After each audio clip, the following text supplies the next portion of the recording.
Exponential test version 3. If the population increases by 50%, you can identify the growth factor by adding 50 to 100. This gives you 150. When you move the decimal to the left twice, you get 1.5, which is the correct growth factor. However, if a population is decreasing, then you subtract this percentage from 100. So you would take 100 minus 3.5. And this is going to give you 96.5. And from here, you move the decimal left twice. And this decay factor would be 0.965. Your growth factor should always be above 1, and your decay factor should be below 1 if you did it right.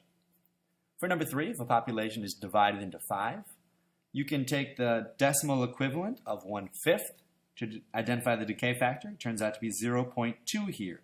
On your calculator, you could do 1 divided by 5. If a population is doubled, the growth factor is just 2. For 5, we look at the growth factor in parentheses to determine if it's growth or decay. Because this number is above 1, we are indeed looking at growth. The initial population is this number on the left. Here it is 15. For number 6, since our decay factor here is less than 1, we know it's decay. And our initial population is 75, for that number there on the left. For number 7, if we invest $700 into a savings account that accrues 5% interest for 13 years, we build the equation like this.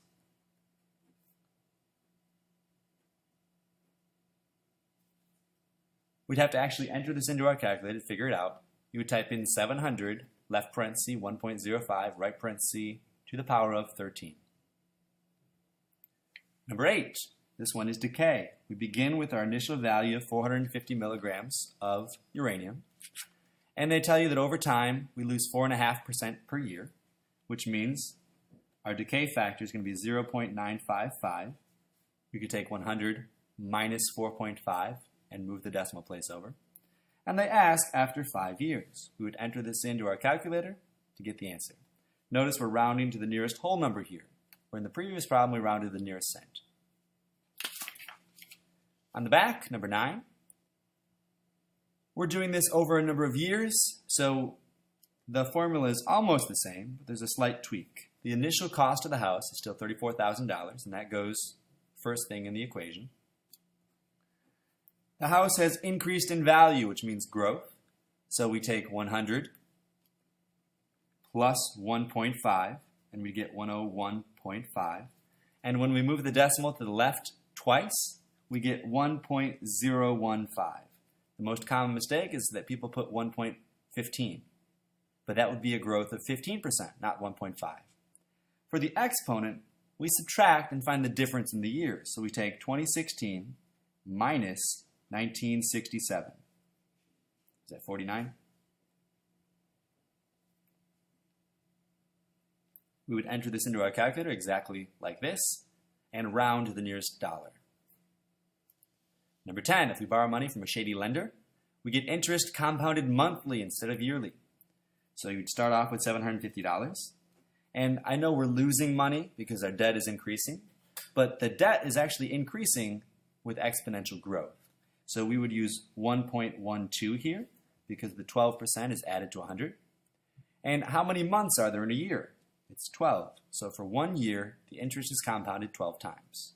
Put this in your calculator, hit enter, round it to the nearest dollar. For number 11, they don't tell us the initial cost of the motorcycle. Instead, they tell us the current value. So the problem begins the same.